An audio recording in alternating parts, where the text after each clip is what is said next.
इरशाद फरमाते हैं नजरतुन इलल आलिम। आका फरमाते हैं किसी आलिम की तरफ एक मर्तबा देखना। क्या करना बोलो? अहब्बु इलैया मिन इबादति सनतिन। आका फरमाते हैं मुझे एक साल की इबादत से ज्यादा पसंद है। तो वो ये आलिम है। और सुनो आका फरमाते हैं काल रसूलुल्लाह सल्लल्लाहु ताला अलैहि वसल्लम खम्सुम मिनल इबादह क़िल्लतुत तआम वल क़ुऊदु फिल मस्जिद वन नज़्रु इलल काबा वन नज़्रु इलल मुस्हफ। नबी फरमाते हैं 5 चीजें इबादत में से है। नंबर 1 कम खाना इबादत। नंबर 2 वल क़ुऊदु फिल मस्जिद, मस्जिद में बैठना इबादत। नंबर 3 वन नज़्रु इलल काबा, काबे को देखना इबादत। नंबर 4 वन नज़्रु इलल मुस्हफ, कुरान पाक को देखना इबादत। नंबर 5 वन नज़्रु इलल आलिम, आलिम का दीदार करना इबादत। सुभान अल्लाह सुभान अल्लाह। अब ये मेरी बात तो है नहीं, ये नबी की बात है, आका की बात है। बड़ी तेजी से मैंने ये आपकी तरफ देखते हुए फौरन ये 2 हदीसें पढ़ी हैं, वरना इतनी हदीसें मुझ जैसा कम इल्म अगर बयान करने पाए कई हदीसें और बयान कर सकता है। फिर ज्यादा पढ़े लिखे अच्छे पढ़े लिखे उलमा इनका तो जवाब ही नहीं है। मगर मैं अब आपसे शुरू होता हूं, एकदम जरा तवज्जो रखना और आपको पकड़ने की कोशिश करता हूं। जितने लोग खड़े हैं, जो बैठे वहीं खड़े रहें, वहीं बैठे रहें। ये जो बांस लगा हुआ, ये बांस बोलते हैं ना इसको, इस तरफ से इधर तक, उधर औरतें हैं और इधर मर्द है ना। तो मर्दों को चाहिए कि उस तरफ ना जाएं, औरतों को चाहिए कि इधर ना आए। और अगर बीच में पर्दा हो जाता तो और अच्छा था, बीच में अगर पर्दा हो जाता तो और अच्छा था। लेकिन अब मैं यहीं से चलता हूं, मर्द और औरतें। अब जरा गौर करें, मर्द इन पे क्या जरूरी है। मर्द उसका बाप भी है, उसकी माँ भी है, भाई भी, बहन भी, चचा ताऊ खालू मामू, तमाम रिश्तेदार। ऐसे ही मेरी बहन, उसका भी माँ बाप, भाई बहन, चचा ताऊ खालू मामू। मगर अब सवाल ये उठता है, जरा पूछो मर्द है, मर्दों पर सबसे ज्यादा हक किसका है? उसके चचा का ज्यादा हक है, इस पे किसी का हक है कि नहीं? अगर है तो किसका? चचा का ज्यादा, मामू का ज्यादा, खालू का ज्यादा, माँ का ज्यादा, बाप का ज्यादा। मर्दों पर सबसे ज्यादा हक किसका है? अब किसी मौलाना से मत पूछो, किसी आलिम से मत पूछो, बल्कि किससे पूछना है? शरीयत मुस्तफा इस्लाम से पूछो।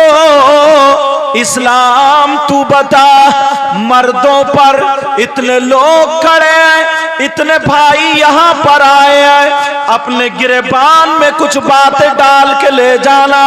मर्दों पर सबसे ज्यादा हक किसका है? सुनो, इस्लाम से पूछो तो इस्लाम ये बताता है बेटे से ज्यादा हक, बेटी से ज्यादा हक, चचा से ज्यादा हक, चचा चाची से ज्यादा हक, भाई से ज्यादा हक, बहन से ज्यादा हक। मर्दों पर बीबी से ज्यादा हक, सबसे ज्यादा हक उसकी माँ और बाप का है। मर्दों पर सबसे ज्यादा हक किसका बोलो? माँ और बाप का। अब मुझे पता नहीं आपके क्या हालात हैं, सब अपने अपने गिरेबान में झांकना, मैं तो बता करके चलूंगा। मर्दों पर सबसे ज्यादा उसकी माँ और बाप का। अब गिरेबान में झांक करके देखो, जितना बीबी का ख्याल रखते हो उतना माँ का रखते हो या नहीं? जितना बेटी और बेटे का ख्याल रखते हो उतना बाप का रखते हो या नहीं रखते हो? ये आपको ख्याल करना होगा। ओ मेरी बहनें, आप भी आई हो तो आप भी जरा सुनो, औरतों पर जरा पूछो सबसे ज्यादा किसका है? तो औरतों के पास भी उनकी माँ भी है, उनके बाप भी है, उनके भाई, उनकी बहन, उनके चचा, ताऊ, खालू, मामू। ओ मेरी बहन सुन ले, शादी के बाद औरतों पर सबसे ज्यादा हक उसके शौहर का है। किसका बोलो? मर्दों पर सबसे ज्यादा हक उसकी माँ और बाप का, और औरतों पर शादी के बाद सबसे ज्यादा उसके शौहर का होता है। अब मेरी बहनों, आपको भी देखना पड़ेगा कि आप अपनी माँ का कहना मान रही हो या शौहर का कहना मान रही हो? माँ बाप के कहने पे चल रही हो या शौहर के कहने पे चल रही हो? इस्लाम ये बताता है, ओ मेरी बहनों सुनो, इस्लाम ये बताता है कि औरतों को शौहर की इजाजत के बगैर घर से निकलना जायज नहीं। औरतों को शौहर की इजाजत के बगैर घर से निकलना जायज नहीं। ये जितनी आई हैं ये तो इजाजत लेके आई होंगी, अब खुद देखना पड़ेगा। और यहीं पर नहीं, किसी उर्स में चले जाओ, मजार पे चले जाओ, कहीं भी चले जाओ, मगर मैं इतना जरूर कहूंगा, औरतों को शौहर की इजाजत के बगैर घर से कदम निकालना जायज नहीं। ओ मेरी बहन जरा सुन ले, एक हदीस का मफहूम बताओ। नबी फरमाते हैं, एक औरत वो है जो नमाज पढ़े फिर भी जन्नत में ना जाए, रोजा रखे फिर भी जन्नत में ना जाए, कुरान की तिलावत करे फिर भी जन्नत में ना जाए, अच्छे काम करे फिर भी जन्नत में ना जाएगी। वो कौन सी औरत है? वो औरत है जो अपने शौहर का कहना नहीं मानती, अपने शौहर को जलील करती है, अपने शौहर को नाराज कर देती है, अपने शौहर से लड़ती है। इतना लड़ाई, इतनी लड़ाई, रात को शौहर का बिस्तर अलग और बीवी का बिस्तर अलग है। तो नबी फरमाते, ऐसी औरत जो शौहर को नाराज कर दे, उसका नबी भी उससे नाराज और उसका खुदा भी उससे नाराज है।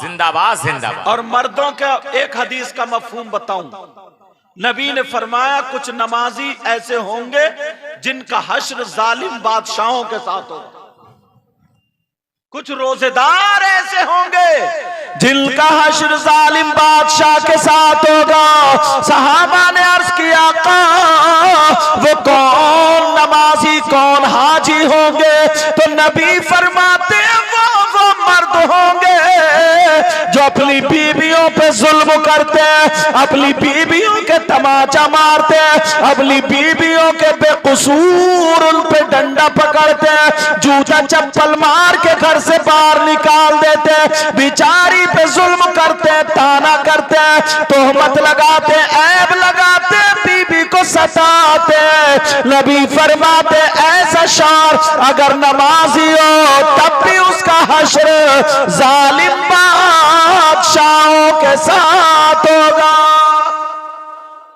और जालिम बादशाह कौन? फिरौन, कारून, नमरूद, हामान, शद्दाद। आज के लोगों का मैं नाम ही नहीं लेता, समझ में आ रही नहीं? अब मैंने बुनियाद डाल दी है, जरा अपने आप को देखना पड़ेगा। मर्दों पर सबसे ज्यादा हक उसकी मार बाप का है। अब जरा थोड़ा औलाद पर, औलाद के हुकूक आते, किसके आते हैं बोलो? यहां पर आज हम बड़ी आसानी से छूट जाते। औलाद की तरबियत करना माँ बाप पर जरूरी, समझ रहे मेरी बात? औलाद की तरबियत माँ बाप पर जरूरी है, मगर गिरेबान में जा करके देखो कितने लोग तरबियत कर रहे हैं। अगर तरबियत करते होते तो तुम्हारे बच्चों के बाल फिल्मों जैसे नहीं होते, तुम्हारे बच्चों के चलने का ढंग फिल्मों जैसा नहीं होता, तुम्हारे बच्चों के खाने का ढंग फिल्मों जैसा नहीं होता, तुम्हारे बच्चों के पहनने ओढ़ने का ढंग फिल्मों जैसा नहीं होता। तुम्हारे बच्चे अगर चलते और खाते तो उनके खाने की अदा बोलती नबी नबी, उनके पीने की अदा बोलती नबी नबी, उनके पहनने ओढ़ने की अदा बोलती नबी नबी। ये हुसैन तो नहीं बनता मगर गुलाम हुसैन जरूर बन जाता। सुभान अल्लाह, माशाअल्लाह। तरबियत का असर देखो। और जरा थोड़ा सा आगे बढ़ो, थोड़ा गहराई में चल रहा हूं। यहां पर इतनी मेरी बहनें बैठी हैं और कम से कम 100 मुसलमान यहां पर हैं, मगर इनकी जवान बेटियों पे मोबाइल मिलेगा, जवान बच्चियों पे मोबाइल, 15-15 साल के लड़के लड़कियों पे मोबाइल। मैं इतना पूछना चाहता हूं कि हमने अपनी बेटी को जो मोबाइल दिया, इसे मोबाइल की क्या जरूरत? देख लो रास्ते में धक्के मारती फिर रही है, जी हक है। देख लो बेटियों के हालात। तुम्हें क्या पता, तुम तो यहां रह रहे हो। हिंदुस्तान में उलमा घूमते, कितनी लड़कियां गैर मुस्लिमों से टच हो गई, अल्लाह अल्लाह। कितनी लड़की अपने माँ बाप को छोड़ के घर से निकल गई। इतनी माए हैं ये, इतनी माए। मैं इनसे पूछना चाहता हूं, जवान बेटियों पे मोबाइल है, ओ मेरी बहन तूने मोबाइल अपनी बेटी को क्यों दिया? क्या तेरी बेटी की फैक्ट्री चल रही है, तेरी बेटी का कारखाना चल रहा, तेरी बेटी के ट्रक चल रहे, हवाई जहाज चल रहा है, बसें चल रही है, मुझे बता दे क्या चल रहा है? बेटी पे मोबाइल की क्या जरूरत है? अगर किसी की बेटी पढ़ रही है, लैपटॉप रखे, टैबलेट रखे, मोबाइल रखे, ठीक है, मगर आज शादी में देख लेना, शादी में अगर 50 लड़कियां होंगी तो एक भी अल्लाह की बंदी ढंग के कपड़े नहीं पहने होगी, दुपट्टा नहीं संभालेगी, मोबाइल संभालेगी वो। ये है माँ बाप की तरबियत। अल्लाह फरमाता, या अय्युहल्लज़ीना आमनू कू अनफुसकुम व अहलीकुम नारा, ऐ ईमान वालो अपने आप को और अपने घर वालों को जहन्नम की आग से बचाओ। सुभान अल्लाह, माशाअल्लाह। बचा रहे हो क्या? बोलो। अभी कोई शायर एक शेर पढ़ देता, कोई नारा लगा दे कूद, जैसे बड़ा जन्नती और खड़े खड़े मूत के आया। सिर्फ एक नारा लगाया और हम जन्नती हो गए साहब। 2 नारे लगाए हम जन्नती हो गए। ईशा की नमाज का पता नहीं, फजर का पता नहीं, जोहर का पता नहीं, असर का पता नहीं। यही वजह कि कोई मौलाना आएगा तो नमाज को कहेगा अच्छी बातों के हुड़दंगी करके चलो, उल्टा सीधा करके चलो। और खैर यहां तो अल्लाह का फजल है, वरना बाज जलसों में तो बिल्कुल गानों के ढंग पे नाते पड़ी जा रही हैं, गानों के ढंग पे। आधे नौजवान नात सुन के नहीं झूम रहे, उसकी धुन सुन के झूम रहे हैं। उनके ये मुड्ढे मटक रहे हैं, उनके हाथ कूद रहे हैं, उनके कूले मटक रहे हैं, गाने की धुन सुन के, गाने का ढंग सुन के। और हम लोग समझ रहे हैं, शायर समझ रहे हैं कि मेरी नात बड़ी जम रही है साहब। कब्र में बहुत जमेगी, जब मुनकर नकीर आएंगे तो इतना मारा जाएगा, बढ़िया करके जमा देंगे। लेकिन मैं पूछना चाहता हूं इस माँ बाप से, आज जो बेटियों के सरों से दुपट्टा उतर गया, रे तू तो माँ है, तू तो बाप है, जरा मुझे बता बेटी के सर पे दुपट्टा क्यों नहीं है?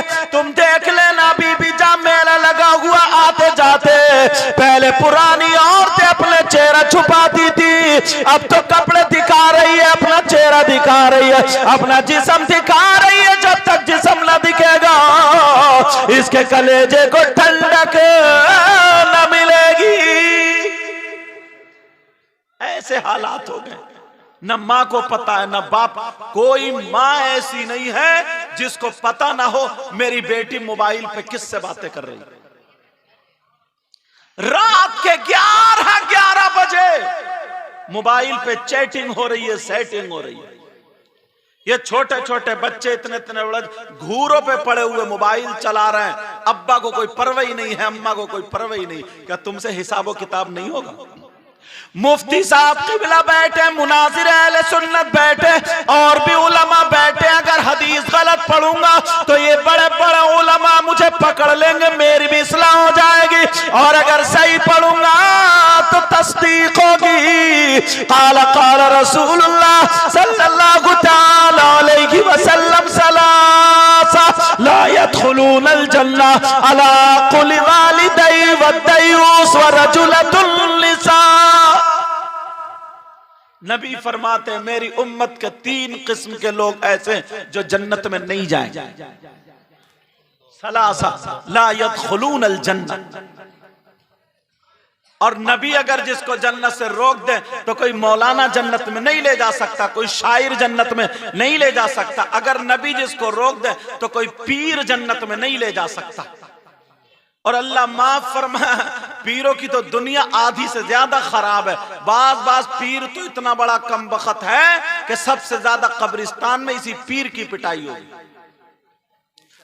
टांगे फैला दी और औरतों से पांव दबा रहा।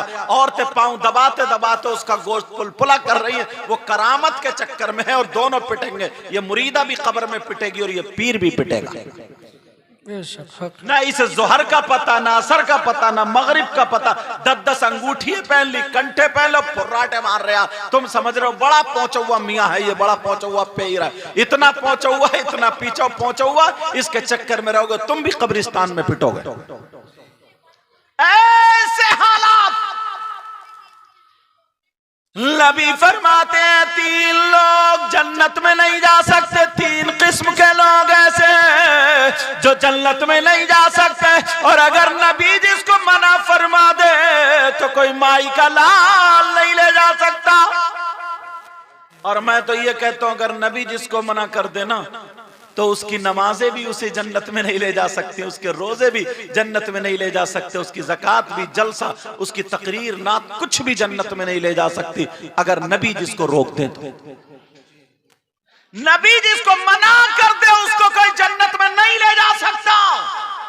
कितने लोग हैं बोलो, कितनी किस्म के बोलो प्यारे? अगर इजाजत हो तो बता दूं। नंबर 1, लोग ना जन्नतियों को टटोलते हैं। मैंने वो हदीस पढ़ ली कि पता तो चले यार हम कितने पानी में। कौन जन्नत में नहीं जाएगा? नबी फरमाते अला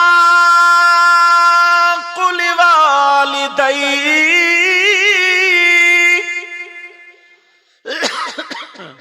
माँ बाप का नाफरमान जन्नत में नहीं जा सकता। माँ बाप को सताने वाला जन्नत में नहीं जा सकता। माँ बाप को तकलीफ देने वाला जन्नत में नहीं जा सकता। हम आते हमारे लोग के चलो ये सैयद साहब हैं, लोग हाथ चूमते, इन लोगों को चूमते, उन लोगों को चूमते, बुजुर्गों को चूम ले। तुमने अदब किया, चलो वो अपनी जगह, मैं उस तरफ नहीं जाना चाहता। मगर एक बात बता दूं प्यारे, एक बात बता दूं, अगर तुम्हारे माँ बाप तुमसे नाराज है, कितने ही पीरों के हाथ चूम लियो, एक भी तुम्हारा चूमना काम नहीं आ सकता जब तक अगर माँ बाप नाराज। असली चीज छोड़ दिए। नबी फरमाते अला कुल्ली वालिदै, माँ बाप का नाफरमान जन्नत में नहीं जा सकता। मैंने जो हदीस पढ़ी है ना, इस जुमले के लिए पढ़ी है। और नबी फरमाते कौन नहीं जा सकता? नंबर 2, वद्दयूस, दयूस जन्नत में नहीं जा सकता। कौन नहीं जा सकता? बोलो प्यारे, बोलो। दयूस जन्नत में नहीं जा सकता। आप समझ रहे हो कि ये दयूस पता नहीं कहां का रहने वाला, ये कौन है, कौन से गांव का, किसका नाम है? अगर इजाजत हो तो इस दयूस को बताऊं ये कौन है? तुम फिर अपने गिरेबान में झांकियो। मेरी बहनें भी सुन ले, भाई भी सुन ले।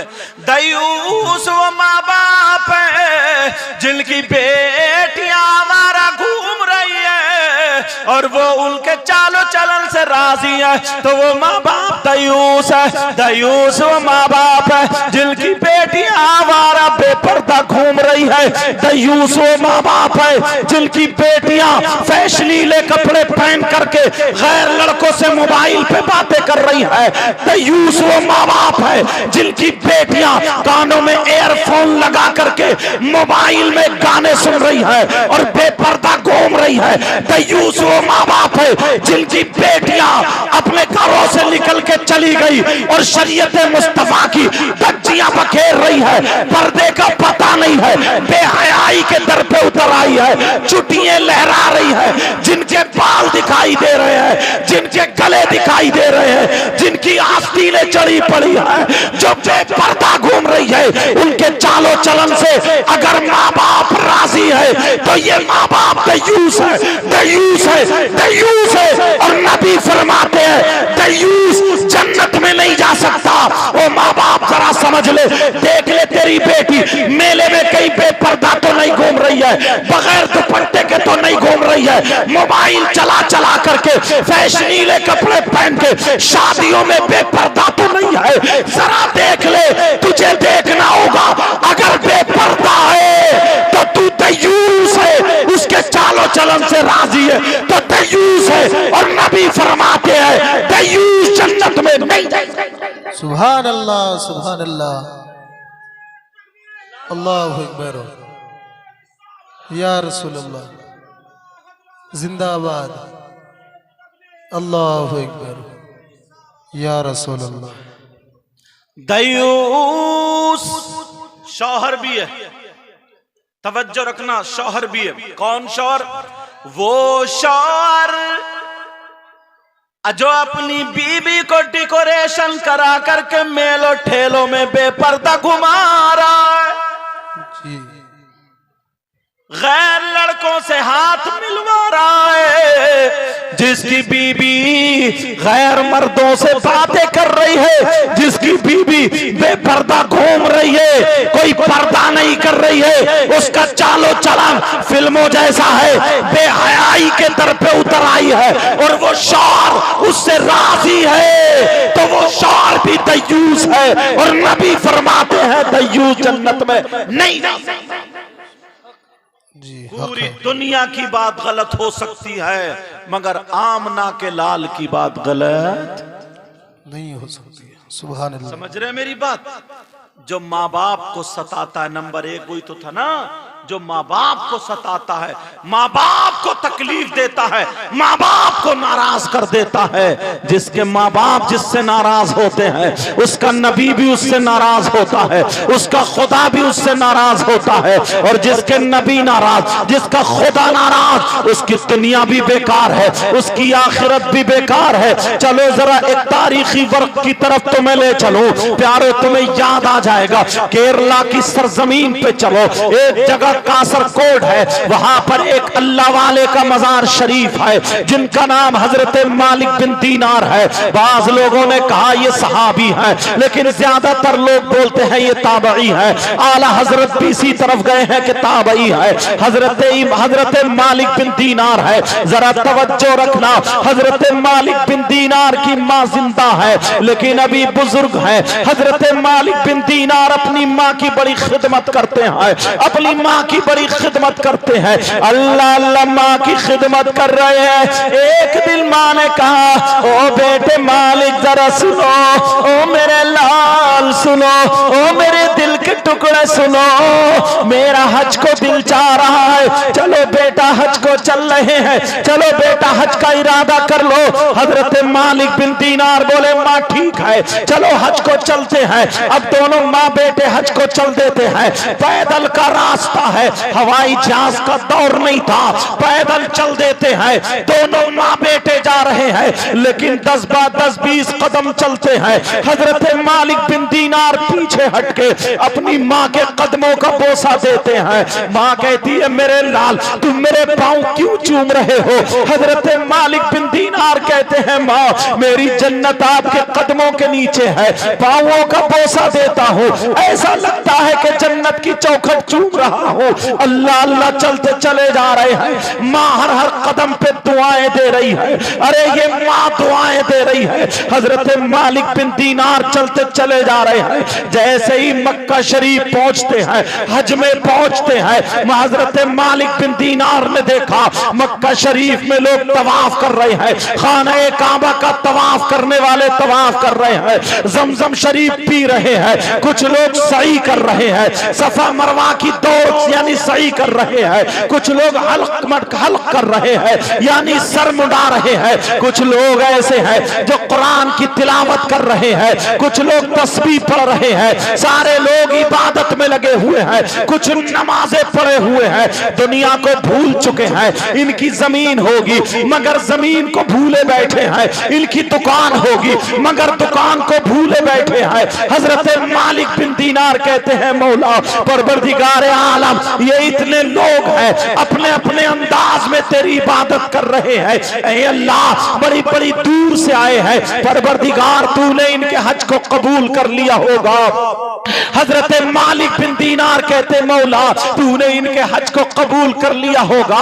लेकिन जैसे ही शाम होती है हजरत मालिक बिन दीनार सोते हैं तो ख्वाब आता है, ख्वाब में आता है ओ मालिक बिन दीनार सुनाओ मिनकुम का लफ्ज़ था, तुम में से एक बंदा मेरा ऐसा है, तुम में से एक बंदा ऐसा है जिसके मैंने हज को कबूल नहीं किया। अरे तुम में से एक बंदा है जिसके हज को कबूल नहीं किया। हजरत मालिक बिन दीनार रोने लगे, हजरत मालिक बिन दीनार तड़पने लगे, जैसे ही आंख खुली तड़पने लगे और अपनी माँ की बारगाह में आ गए और कहने लगे माँ माँ कहीं मैं ही तो नहीं हूँ जिसका हज कबूल नहीं हुआ, माँ तुम मुझसे राजी हो ना, माँ तुम मुझे माफ कर दो ना, माँ कोई गलती हो गई हो तो माफ कर दो। हजरत मालिक बिन दीनार की माँ कहती है ओ मेरे लखते जिगर, मेरे नूरे नजर, मेरे दिल के टुकड़े, मेरे जाने, मेरे प्यारे बेटे, मैं तो दुआ करती हूँ मौला परवरदिगार परवरदिगार मेरे जैसा बेटा हर एक माँ को अता फरमाए। बेटा मैं तुमसे राजी हूँ। माँ मैंने ऐसे ऐसे ख्वाब में देखा, कहा मेरे लाल तुम नहीं हो सकते हो, जिसका हज कबूल ना हुआ हो वो कोई और होगा। लेकिन हजरत मालिक बिन दीनार दिन भर अल्लाह की बारगाह में तौबा करते रहे, इस्तिग़फ़ार पढ़ते रहे, रोते रहे। जब शाम हो जाती है, शाम को जब सोते हैं तो फिर ख्वाब आता है ऐ मालिक बिन दीनार तुम रात भर रोते रहे, मैंने हज को कबूल नहीं किया। अरे मैंने तो नमाज भी कबूल नहीं की, तुम में से एक बंदा ऐसा है जिसकी मैंने नमाज कबूल नहीं की, जिसका मैंने रोजा कबूल नहीं किया, जिसकी मैंने कोई इबादत काबिल कबूल नहीं की। ओ लोगों कौन ऐसा गुनाहगार है जिसकी नमाजें कबूल नहीं है, जिसके रोजे कबूल नहीं है, जिसकी ज़कात कबूल नहीं है, जिसका हज कबूल नहीं है। हजरत मालिक बिन दीनार रोकर फिर रो जाते हैं और रो करके माँ की बारगाह में आ गए, माँ मैं बर्बाद हो गया, माँ मैं हलाक हो गया। माँ कहा बेटा क्या बात है? कहा माँ मामला ऐसा है, मैंने आज रात ख्वाब में फिर देखा, अल्लाह की तरफ से ये ख्वाब आया ओ मालिक बिन दीनार मैंने तुम्हारे हज तो हज किसी के रोजे को भी कबूल नहीं किया, तुम में से एक बंदा वो है जिसकी कोई इबादत काबिल कबूल नहीं। माँ वो बंदा मैं ही तो नहीं हूँ। हजरत मालिक बिन दीनार अपनी माँ के कदमों पर रो दिए,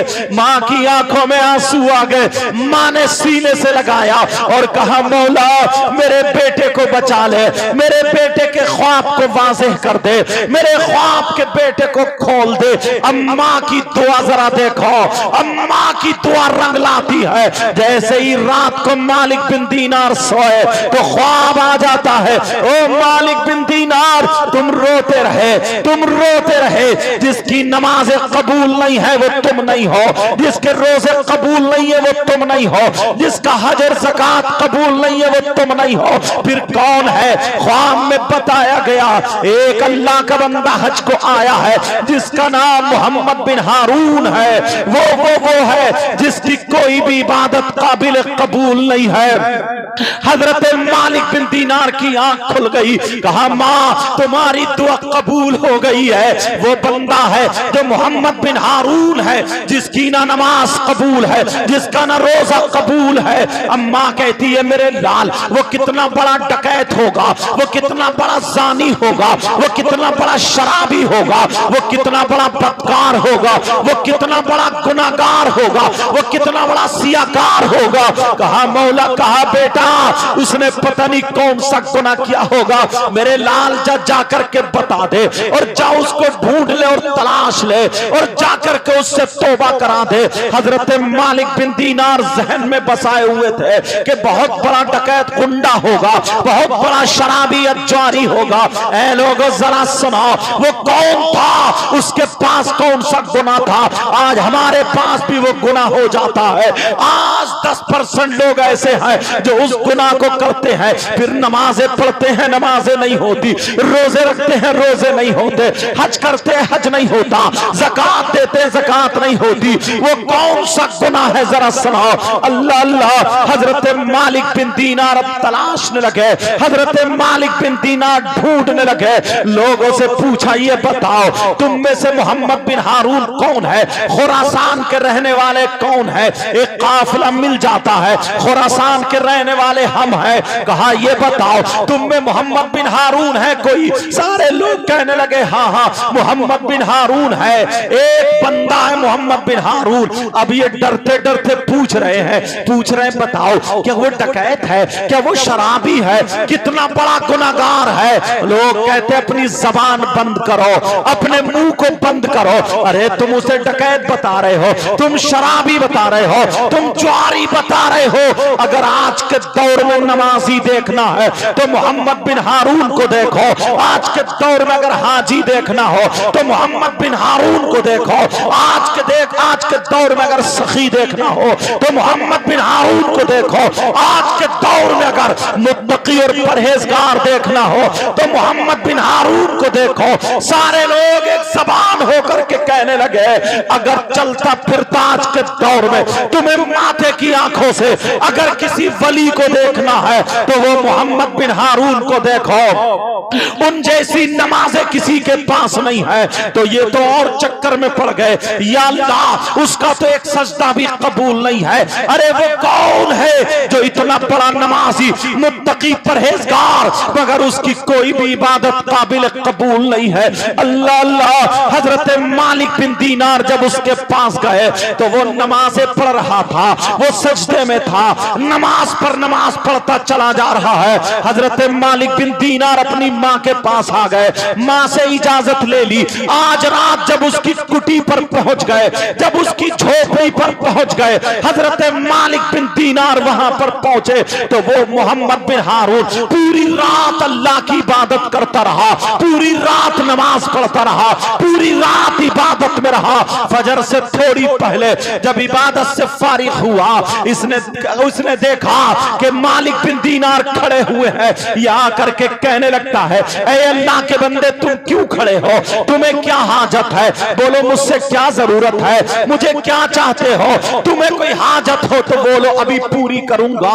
ये हजरत मालिक बिन दीनार कहने लगे मेरा नाम मालिक बिन दीनार है, तुम खुरासान के रहने वाले हो। कहा जी खुरासान का रहने वाला हो। कहा तुम्हारा नाम मोहम्मद है। कहा जी मेरा नाम मोहम्मद है। कहा तुम्हारे बाप का नाम हारून है। कहा जी मेरे बाप का नाम हारून है। बात बताओ बात क्या है। मालिक बिन दीनार कहने लगे तुम्हारी नमाज़ें में देखता हूं, तुम्हारा तकवा में देखता हूं तो रश्क होता है, मगर अल्लाह की बारगाह में तुम्हारा एक सजदा भी कबूल नहीं है, तुम्हारा एक रोजा भी कबूल नहीं है, तुम्हारी इबादत कोई भी कबूल नहीं है। जब इतना सुना मोहम्मद बिन हारून की आंखों में आंसू आ गए। मोहम्मद बिन हारून रोने लगे, इतना रोए, सिसकियां और हिचकियां लेने लगे, सिसकियां बन जाती हैं और रोने लगे, कहने लगे हाँ भाई मुझे पता है मालिक बिन दीनार, मुझे पता है मेरा एक सजदा भी अल्लाह की बारगाह में कबूल नहीं है, मेरी कोई इबादत काबिल कबूल नहीं है। कहा तुम्हें पता है तो फिर तुम्हें गुनाह का भी पता होगा, तुम्हें जुर्म का भी पता होगा तुमने कौन सी खता की है, कौन सा जुर्म किया है, कौन सा गुनाह किया है। मालिक बिन दीनार ने जब कहा तो मोहम्मद बिन हारून बोले हाँ हाँ मुझे अपने गुनाह का पता है, मुझे अपने जुर्म का पता है, मुझे अपनी खता का पता है। कहा जरा बयान करो। अब मोहम्मद बिन हारून रो करके बैठ जाते हैं, कहते हैं भाई जरा मेरी ज़बानी मेरी कहानी सुन लो, अगर इजाजत हो तो बता दूं क्या गुनाह था। बोलो सुनना चाहते हो या नहीं चाहते हो। हजरत मालिक बिन दीनार बोले बताओ। मोहम्मद बिन हारून बोले सुनो भाई, मेरा बाप बहुत गरीब था, मेरा टूटा फूटा छप्पर था, मेरा मकान बना हुआ नहीं था, मेरी माँ बड़ी शरीफ थी। जब मैं पेट में था, अपनी माँ के पेट में था, मेरे बाप का इंतकाल हो जाता है, मेरे बाप का इंतकाल हो गया। मेरी माँ मेरे चचा के पास गई, मगर मेरे चचा ने सहारा ना दिया। मेरे ताऊओं के पास गई, मेरे ताऊ भी सहारा ना बने। मेरी माँ का कोई पुरसाने हाल ना था, मगर मेरी माँ दूसरी औरतों के यहाँ बर्तन मांज मांज के गुजारा करती रही, दूसरी औरतों के यहाँ पे झाड़ू पोछा करती रही। मेरी माँ दूसरी औरतों के यहाँ कपड़े धो धो कर उसे जो रुपया पैसा मिलता था उससे गुजर बसर करती थी। मैं अपनी माँ के पेट में था। मेरी माँ बताती है जब मैं पैदा हुआ उस वक्त मेरा मकान टूटा फूटा था, मगर मेरे गांव में गुंडा रहता था जिसकी नजर मेरी माँ के ऊपर पड़ जाती है। वो मेरी माँ पे गलत नजर डाले हुए था। वो ये चाहता था कि किसी तरीके से इसकी इज्जत लूट लूं, किसी तरीके से इसके साथ गलत हरकत में मुलव्विस हो जाओ। आप समझ गए होंगे उसकी क्या नियत थी। मगर मोहम्मद बिन हारून रोते जा रहे, कहते जा रहे, मेरी माँ ने अपना चेहरा तो चेहरा अपना पल्लू तक नहीं दिखाया। ओ मेरी बहनों सुन लो, इस्लाम की शहजादियां ऐसी होती हैं। आज तुम अपना जिस्म दिखा के चल रही हो, आज तुम अपनी चुटियां लहरा के चल रही हो, आज तुम अपने बाल दिखा के चल रही हो। जरा देखो इस्लाम की शहजादी को। मोहम्मद बिन हारून कहने लगे मेरी माँ ने अपना चेहरा नहीं दिखाया, वो गुंडा मेरी माँ के पीछे रहा, लेकिन मेरी माँ ने कभी मौका ना दिया। वो कहते हैं एक दिन ऐसा हुआ जब मैं दूध पी रहा था, जब मैं दूध पीता था, जब मैं छोटा सा था। मोहम्मद बिन हारून बोले मेरी माँ ने मुझे बताया एक दिन ऐसा हुआ, सुबह से लेकर के दोपहर तक बारिश होती रही, इतना पानी बरसा, गांव में पूरे में पानी भर गया, मेरे मकान में घुटनों घुटनों पानी हो जाता है। मेरी माँ मुझे सीने से लगा करके मेरा छप्पर टपकने लगा, मेरा छप्पर चुचियाने लगा, मेरे छप्पर से पानी आने लगा। जरा देखो इस माँ बाप ने तुम्हें कैसे पाला होगा। अल्लाह अल्लाह। मोहम्मद बिन हारून बोले मेरी माँ मुझे सीने से लगा करके कभी इस कोने में खड़ी हो जाती है, कभी इस कोने में खड़ी हो जाती है। मेरी माँ मुझे बचाती रही भीगने से, लेकिन जब दोपहर का टाइम हुआ, अब बादल गरज रहा है, बिल्कुल घटा टोप काली अंधेरी छा जाती है, बादल बिल्कुल छा जाता है। दिन में ऐसा होता है जैसे रात होने लगती है, जैसे ही बारिश होती है बादल बिल्कुल छाया हुआ था और बिजली कड़क रही थी। मोहम्मद बिन हारून बोले उस डकैत को, उस गुंडे को मौका मिला और वो मेरी माँ के घर में घुस जाता है, मेरी माँ की इज्जत लूटने के लिए घर में आ जाता है। मोहम्मद बिन हारून बोले मेरी माँ उसे देख करके मुझे लेके कोने में छुप जाती है, मगर जैसे ही कोने में छुपी फिर मेरी माँ ने मुझे चारपाई पे लिटा दिया और खुद छुप जाती है ताकि उस गुंडे के हाथ में ना पड़ जाऊं। अल्लाह अल्लाह। मेरी माँ का ये आलम था।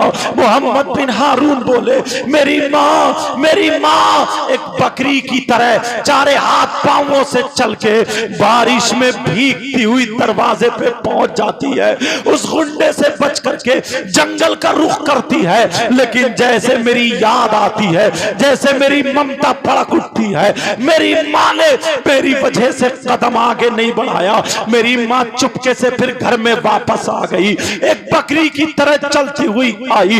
ओ नौजवानों, तुम्हें क्या पता है, अरे इस माँ ने तुम्हें कैसे पाला है, 9 महीने तुम्हें पेट में रखा है, आज तू अपनी माँ को आंखें दिखाता है, आज तू अपने बाप को आंखें दिखाता है। आज तू बंबई चला गया, आज तू दिल्ली चला गया, आज तू गोवा चला गया, आज तू चेन्नई चला गया, आज तू मद्रास चला गया, आज तू सिक्किम वगैरह चला गया, आज तू 4 पैसे कमाने लगा। तेरा बाप अब बाप नहीं रहा, तेरी माँ माँ नहीं रही, अब तेरे बाप की तेरे सामने नहीं चलती है। इसी बाप को देख, इसने हल जोत के तुझे पाला है, छप्पर में तेरी माँ ने तुझे पैदा किया है। अरे अगर पेट में एक रात में पथरी होती है तो तुझे बर्दाश्त नहीं होता। तेरी माँ ने तुझे 9 महीने पेट में रखा है। अपनी माँ से जरा पूछ, ओ मेरी बहन, ओ छोटी छोटी बच्ची हो, 15 साल की बच्ची, 20 साल से पहले की बच्ची, अगर माँ इसको डांट देती है तो ये अपनी माँ को आंखें दिखाती है। हरगिज अपनी माँ को आंखें मत दिखाना, मैं तुझसे हाथ जोड़ के कह के जाता हूँ। अरे तेरी माँ ने तुझे बड़ी मुश्किल से पाला है, तेरी माँ ने बड़ी तकलीफें उठाई है, तुझे क्या पता है। मोहम्मद बिन हारून कहने लगे, मेरी माँ बकरी की तरह चलती हुई घर में आ जाती है और मुझको मेरी माँ ने बगल में दबा लिया और मेरे मुंह को भी दबा लिया ताकि मेरी आवाज ना निकल पाए, मैं चीख ना पाऊं। मेरी माँ एक हाथ से सीने पे लगा करके और बारिश में भीगती हुई जंगल को निकल जाती है। अल्लाह अल्लाह, आज शाम का टाइम है, अरे जंगल में जानवर भी है, मगर इस माँ ने अपने बेटे को नहीं छोड़ा, इस माँ ने अपनी औलाद को नहीं छोड़ा। तू कैसा बेटा है, अपनी बीवी को लेकर अपनी माँ को छोड़ देता है, अपने बाप को छोड़ के अलग हो जाता है। अरे 3 जिसके बेटे हो, तेरी माँ तरस रही है, तेरा बाप तरस रहा है, बीवी के तू 10-10 जोड़ी कपड़े बनाता है, 2-2 साड़ियां लाता है, 3-3 4-4 साड़ियां लाता है, अपनी माँ की एक साड़ी नहीं ला सकता, अपने बाप की एक लुंगी नहीं ला सकता। अरे तेरी बीवी के सर में दर्द हो जाए 2-2 डॉक्टर बदल देता है, तेरी माँ ठोकरे खा रही है, तू अपनी माँ को चश्मा नहीं बनवा के दे सकता, तू अपनी माँ को खांसी की दवा नहीं पिला सकता। अरे मैं ये नहीं कहता तू बीवी को मार दे, बीवी का हक अदा कर, लेकिन माँ का भी हक अदा कर, बीवी का हक अदा कर, लेकिन बाप का भी हक अदा कर। जरा सुन ले मोहम्मद बिन हारून क्या कहते हैं, कहते हैं मेरी माँ रात भर जंगल में खड़ी रही, मेरी माँ पूरी भीग जाती है, मगर मेरी माँ ने दुपट्टे से मुझे ढक लिया और अपने सीने से लगा लिया। पूरी रात मेरी माँ खड़ी रही, मेरी माँ को बुखार आ गया, मेरी माँ कपकपाने लगी, मेरी माँ के होठ नीले पड़ गए, मेरी माँ कांपने लगी। वो लड़की, वो औरत पूरी रात भीगती रही, लेकिन अपने बच्चे को नहीं छोड़ा। इस माँ से पूछो, तुम्हारी माँ, ओ बच्ची ओ, आज जो तुम अपनी माँ को आंखें दिखाती हो, इस माँ से पूछ, तेरी गलती है। ओ बच्चों सुनो, तुम्हारी गलती है, तुमने बिस्तर पे पेशाब किया था, मगर इस माँ ने अपनी चादर की तह बना करके बिस्तर पे रख के खुद लेटती है गीले में, मगर अपनी औलाद को सूखे में सुलाती है। आज तुम उसका यही सिला दे रहे हो। मोहम्मद बिन हारून बोले, मेरी माँ रात भर खड़ी रही, इधर जानवर बोलते थे, उस माँ का कलेजा दहल जाता था, सांप कीड़े बोलते थे, उस माँ का कलेजा दहल जाता था, मगर मोहम्मद बिन हारून की माँ अपने बेटे को सीने से लगाते खड़ी रही, पूरी रात खड़ी रही, उस गुंडे से बच के खड़ी रही। जब सुबह हो गया, जब धूप निकल आई, अब इसके पांव आगे को नहीं बढ़ते हैं, ये माँ अपने बेटे को लेकर के बुखार की हालत में है, ये माँ कपकपा रही है, पूरी रात ये माँ भीग चुकी है, और ये माँ अपने बेटे को लेके घर आ जाती है। चारपाई पे बेटे को रख के ये माँ जब चारपाई पे गिरती है, अल्लाह अल्लाह, ये माँ बेहोश हो जाती है। अब सुबह से लेकर के दोपहर तक ये माँ बेहोश पड़ी है, कोई इतना भी नहीं है जो आधा चम्मच पानी पिला दे, मगर क्या पता है, अरे जिसकी हिफाजत अल्लाह करे उसको कोई नहीं मार सकता। तभी तो किसी ने कहा है फानूस बन के जिसकी हिफाजत हवा करे वो शमा क्या बुझे जिसे रोशन खुदा करे। अल्लाह अल्लाह, वो लड़की दोपहर तक बेहोश रही, अल्लाह ने सूरज की तपिश को तेज कर दिया, अल्लाह ने बला तेज कर दिया। जैसे ही उस लड़की की आंखों पे, उस लड़की के चेहरे पे, उस लड़की के जिस्म पर जब सूरज की शुआएं पड़ती हैं, जब सूरज की शुआओं से उस लड़की का जिस्म गर्म पड़ता है, तभी होश में आ जाती है। लड़की उठ के बैठ जाती है, अपने बेटे को उठा के सीने से लगा लेती है। मोहम्मद बिन हारून अपनी कहानी बताते जा रहे और रोते जा रहे और कह रहे सुनो सुनो सुनो मालिक बिन दीनार, अभी यहीं तक नहीं, अब मेरी माँ मुझे मुसल्ले के सामने रख लेती है, नमाजें पढ़ पढ़ के दुआएं कर रही है और कह रही ऐ अल्लाह मेरे बेटे को गुर्बत से बचा देना, मेरे बेटे को गरीबी से बचा देना, मेरे बेटे को गरीबी से बचा देना। अल्लाह अल्लाह जब इतना कहा, मोहम्मद बिन हारून कहने लगे मैं बड़ा होने लगा, मेरी माँ ने मुझे बकरी लेके दे दी, उस बकरी में इतनी बरकतें हुई, उस जानवर में इतनी बरकतें हुई, मेरी बकरियां ही बकरियां हो गई, गांव में सबसे ज्यादा मालदार मैं हो जाता हूँ। अब लोगों में मेरी बात चलने लगी, मैं लोगों का फैसला करने लगा, लोगों की पंचायत करने लगा, मैं लोगों की अदालत घर में अपने लगाने लगा, मैं हक फैसला करता था। लोगों में ये बात उड़ गई, उस बेवा का बेटा मोहम्मद बिन हारून जिसका नाम है वो हक फैसला करता है। लेकिन एक दिन क्या हुआ, अब ये सुनने की बात है, एक दिन क्या हुआ, मोहम्मद बिन हारून बोले एक बेवा के घर में एक गुंडा घुस गया, उसकी इज्जत पे हाथ डालने लगा, उसके कपड़े नोचने लगा, उसकी इज्जत नीलाम करने लगा।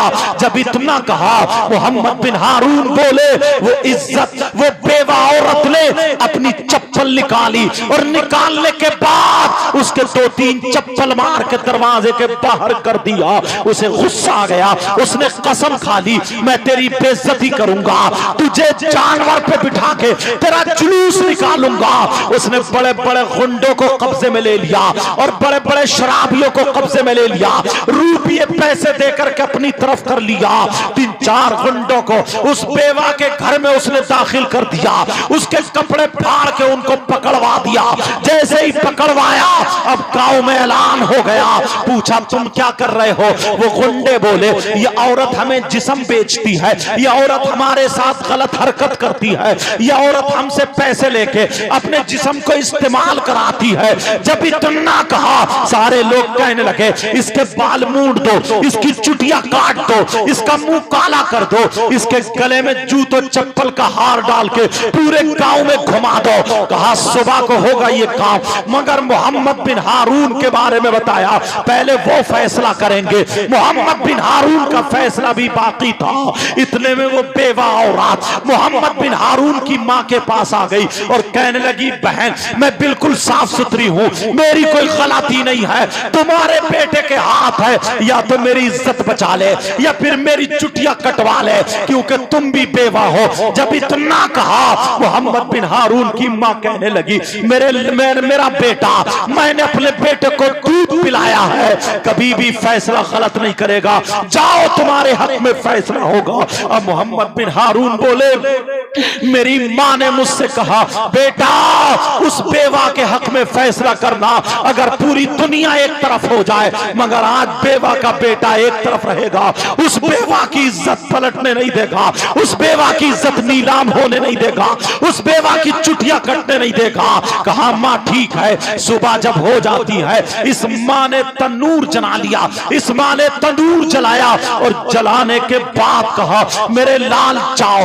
आज मैं तुम्हें रोटी बाद में खिलाऊंगी, जब तक मैं तंदूर गर्म कर रही हूं। जाओ जल्दी चले जाओ, तुम उस बेवा का फैसला करो। माँ पहले मुझे खाना खिला दो ना। माँ बोली नहीं नहीं, आज बाद में खाना खिलाऊंगी, अपने बेटे को गरम गरम रोटी खिलाऊंगी, मैं तंदूर गरम कर रही हूं। जा। जैसे ही मोहम्मद बिन हारून पहुंचे, उन लोगों ने उन पे दबाव डालना चाहा, मगर मोहम्मद बिन हारून कब्जे में नहीं आए, किसी के दबाव को कबूल नहीं किया। इतने में उन लोगों ने शराब पिला दी, पानी के बहाने से मोहम्मद बिन हारून को शराब पिला दी। अल्लाह अल्लाह, जब शराब पिलाई है, मोहम्मद बिन हारून ने फैसला गलत कर दिया। शराब के नशे में फैसला गलत हो गया। बेवा की अब चुटिया कटने का नंबर आ गया, बेवा का सर मूंडने का नंबर आ गया। जैसे ही मामला इतना बड़ा, अब मोहम्मद बिन हारून बोले, मेरी माँ को जब पता चला तो मेरी माँ अपने सीने पे हाथ रख के बैठ गई, अपने बाल पकड़ने लगी, कहने लगी, या अल्लाह तू मुझे मेरा बेटा ना देता, ए अल्लाह मुझे बांझ रख देता, मुझे ऐसा बेटा ना देता। इतने में मोहम्मद बिन हारून बोले, मैं घर में आ गया, मेरी माँ मुझे चिपट गई, मैंने कहा माँ मुझे खाना खिला दो, लेकिन माँ कहने लगी, ओ नालायक बेटे, अगर मुझे पता होता तो मैं तेरी गर्दन पे पाँव रख के तुझे मार देती, मैं तुझे कभी नहीं पालती। अगर मुझे पता होता तो मैं तुझे जन्म नहीं देती, मैं जहर खा के तुझे मार देती, खुद भी मर जाती। मुझे पता नहीं था तू इतना नालायक निकलेगा। ओ बेटे, अरे मेरे घर से निकल जा, अगर तू मेरे सामने रहा तो या तो मैं जल जाऊंगी या तुझे जला दूंगी। मोहम्मद बिन हारून कहने लगे, मेरी माँ मुझ पे भड़कने लगी, मेरी माँ नाराज हो गई, मुझे चिपट गई और ठक के मार के निकालने लगी। मैंने अपनी माँ के हाथ पकड़ लिए और पकड़ने के बाद कहा, माँ तू गैर औरत के चक्कर पे अपने बेटे को निकाल रही है, वो भी मैं अकेला बेटा हूँ। ये माँ कहने लगी, ओ तुझे कसम है, अरे बोल, मुझे अगर पता होता तो मैं तुझे हरगिज पालती नहीं। उस रात में मैं पूरी रात वहां पे पड़ करके वहां पे तुझे सीने से लगाए खड़ी रही, पूरी रात में तड़पती रही, पूरी रात में तुझे लिए भीगती रही, मगर तुझे भीगने नहीं दिया। मुझे पता होता तो पेड़ की जड़ से तुझे दबा के मार देती, मैं पलट के नहीं आती, मगर तूने ऐसा क्यों किया, निकल जा। अरे मुझे मां मत कहना। मोहम्मद बिन हारून रो के बोले, ओ मालिक बिन दीनार, मुझे गुस्सा आ गया, मेरी माँ फालतू इतना भड़क रही है, फालतू इतना बोल रही है। नौजवानों, आज तुम्हें भी गुस्सा आता होगा, अपनी माँ और बाप पे गुस्सा आता होगा। मोहम्मद बिन हारून बोले, मुझे गुस्सा आ गया, जैसे ही गुस्सा आया मैंने अपनी माँ को एक हाथ से धक्का दे दिया, और जब धक्का दिया मेरी माँ फिसल के तंदूर में गिर जाती है। अरे जलते हुए तंदूर में मेरी माँ गिर गई, मेरे सामने मेरी माँ जल के मर जाती है। तंदूर में मैंने अपने हाथों से अपनी माँ को जला दिया। मोहम्मद बिन हारून बोले, मैंने अपने सामने अपनी माँ को जला दिया, मैं कुछ नहीं कर पाया। ओ मालिक बिन दीनार, इन्होंने अपनी चादर उतारी, और जब चादर उतार करके देखी तो उनका दाहिना हाथ कटा हुआ था, उसमें जंजीर पड़ी हुई थी, और वो हाथ गले में लटका हुआ था। मोहम्मद बिन हारून बोले, 40 साल हो गए, नमाजों पे नमाजें पढ़ रहा हूँ, रोजों पे रोजे रख रहा हूँ, ज़कात पे ज़कात दे रहा हूँ, हज पे हज कर रहा हूँ, इतनी नेकियां कर रहा हूँ। उसी दिल से मैंने अपना हाथ काट के गले में लटका लिया ताकि मुझे मेरी माँ की याद आ जाए, मगर मैंने अपने हाथ से अपनी माँ को मार दिया, मैंने धक्का दिया। माँ, मैंने जानबूझ के नहीं फेंका था चूल्हे में, मैंने धक्का दिया, मेरी माँ का पांव फिसला और वो गिर गई, मेरे सामने चल गई। मोहम्मद बिन हारून बोले, मैं देखता रह गया, 40 साल हो गए, ये लोग समझ रहे मैं वली हूँ, ये लोग समझ रहे मैं नमाजी हूँ, ये लोग समझ रहे मुत्तकी परहेजगार हूँ, मगर मेरी माँ मुझे बद्दुआएं दे गई है, मेरी माँ मुझसे नाराज होकर चली गई है। तो हर साल कोई ना कोई बता देता है तेरी नमाजें बेकार, तेरे रोजे बेकार, तेरी ज़कात बेकार, तेरा हज बेकार। ए मालिक बिन दीनार अब मैं क्या करूं? हजरत मालिक बिन दीनार बोले इसका हल मेरे पास नहीं है। ए लोगों मुझे बताओ, आज छोटी छोटी बात पे तुम अपने माँ बाप से नाराज हो जाते हो।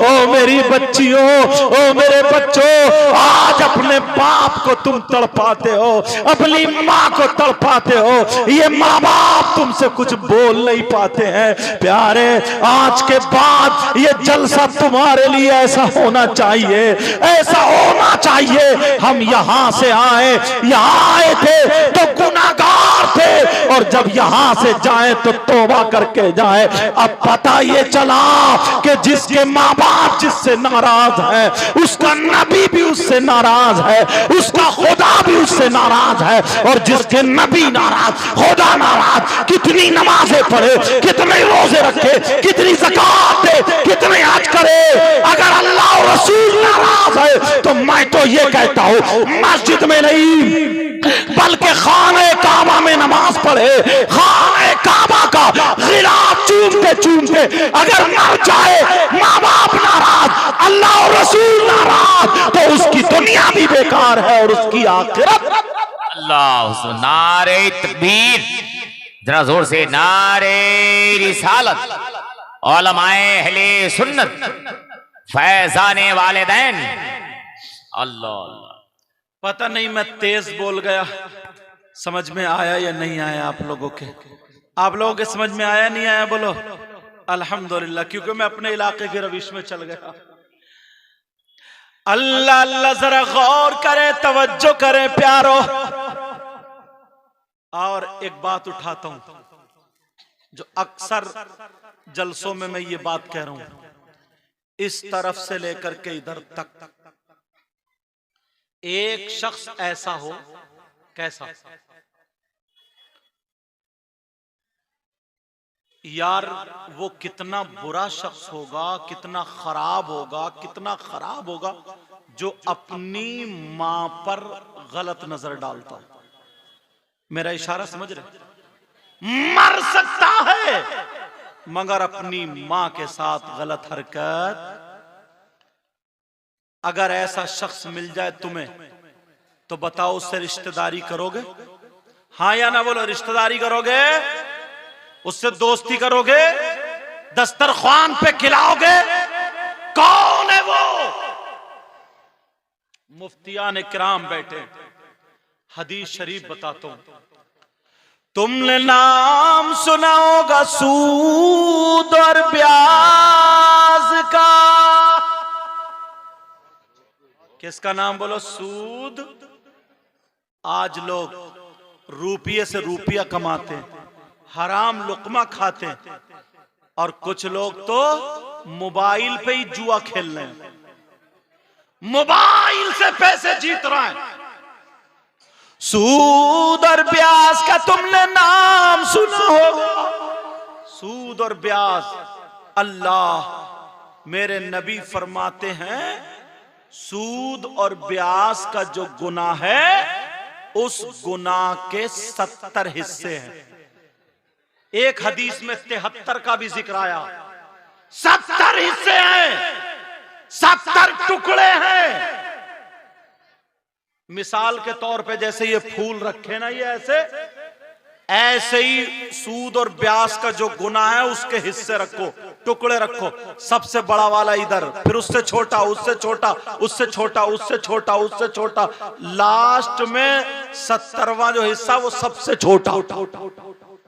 अब नबी फरमाते हैं, आमना के लाल फरमाते हैं, इन तमाम हिस्सों में सबसे छोटा वाला हिस्सा जो है उसका गुनाह ऐसा है, उसका पाप ऐसा है जैसे सगे बेटे का मां के साथ जिना।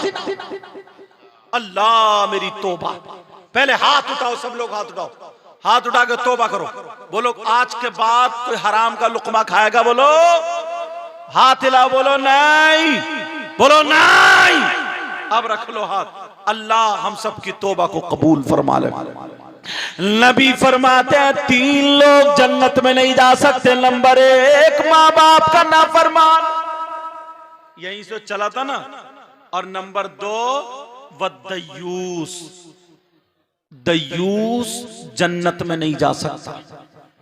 इन 2 पर अभी बोला हूं। नंबर 3 वरजुलतुन निसा, वो मर्द जो औरतों की वज़ाक़ता बनाए हुए, मतलब लड़का है गले में चैन पहने पड़ा, लड़का है कान में कुंडल पहने पड़ा, लड़का है नाक में नथुनिया पहने पड़ा, लड़का है गले हाथ में चूड़ी और कड़ा पहने पड़ा, लड़का है उसमें बाल में कंगा लगाए पड़ा है। देखो ना, बाज लड़के के बाल ऐसे जैसे कि गधा चढ़ गया, जैसे कि गधा चढ़ गया। और वो लड़कियां जो मर्दों की वज़ाक़ता बनाए हुए हैं, जो लड़कों की वज़ाक़ता बनाए हुए हैं, जो लड़कों जैसा पहनावा पहनती है, लड़की है और जींस की पैंट पहनती है, लड़की है टॉप पहने हुए घूमती है। अब वो लड़के जो औरतों की वज़ाक़ता बनाए हुए हैं, वो लड़कियां जो मर्दों की वज़ाक़ता बनाए हुए हैं, ये भी जन्नत में नहीं जा सकते हैं। प्यारे, ये 3 लोग ऐसे हैं जो जन्नत में नहीं जा सकते। अब दूसरी हदीस तुम्हें मैं बताए देता हूं ताकि पता चल जाए। अगर तुमने सही परवरिश की है, अपने बच्चों की सही तरबियत की है, तो मेरे नबी एक मौके पर इरशाद फरमाते हैं, अगर जिसकी 3 बेटियां हो और वो 3 बेटियों की सही परवरिश कर दे, तो नबी फरमाते हैं वो जन्नत का हकदार है। बेटियों की वजह से जन्नत मिल रही है, लेकिन सही परवरिश कर दे तो। एक सहाबी एक दरमियान से खड़े हुए थे और कहते हैं आका, अगर जिसकी 2 बेटियां हो, तो नबी ने फरमाया अगर वो 2 की सही परवरिश कर दे तो वो भी जन्नत का हकदार है। अब मुझे बताओ 2 बेटियों की वजह से जन्नत मिली या नहीं मिली? क्यों? इसलिए कि सही परवरिश कर दे तब। नबी फरमाते हैं अगर जिसकी 2 बेटियां हो, सही परवरिश कर दे तो वो भी जन्नत का हकदार है। एक सहाबी और एक कोने से खड़े हो जाते हैं और वो पूछते हैं, कहते हैं आका, अर्ज करते हैं, कहते हैं आका, अगर जिसके पास 3 बेटियां नहीं है, अगर जिसके पास 2 बेटियां नहीं है, अगर जिसके पास 1 बेटी हो, उसका क्या मामला है? तो नबी फरमाते हैं अगर जिसकी 1 बेटी हो और वो अगर उसकी सही परवरिश कर दे तो वो भी जन्नत का हकदार है। प्यारो, अब यही औलाद है, यही बेटियां हैं, यही बच्चियां हैं, अगर इनकी सही परवरिश करोगे तो ये जन्नत के हकदार तुम बन जाओगे। और अगर इनको आवारा छोड़ दोगे, इनको मोबाइल अगर दे दोगे, इनको आजाद कर दोगे, इनके पहनने ओढ़ने पर तवज्जो नहीं रखोगे, इनके चलने फिरने पर तवज्जो नहीं रखोगे, इनकी तरबियत सही नहीं होगी, तो फिर जन्नत का दरवाजा बंद हो जाएगा। तुम्हारे लिए जन्नत का दरवाजा बंद कर दिया जाएगा। अब तुम्हारे हाथ में है कि सही परवरिश करें या फिर आजाद छोड़ दे। अगर सही परवरिश करनी है तो तुम्हें इनके हाथों से मोबाइल लेना होगा। आप कहेंगे मोबाइल से परेशानी क्या है? अरे मैं पूछना चाहता हूं, जरा बताओ, जो लड़की यहां से निकल के कभी बाहर नहीं गई, लेकिन उसके पास बंबई का फैशन कहां से आया, उसके पास गोवा का कल्चर कहां से आया, उसके पास फिल्मों का ढंग कहां से आया, उसके पास पहनने ओढ़ने का ढंग वो फिल्मों जैसा कहां से आया? ये मोबाइल की देन है, मोबाइल की।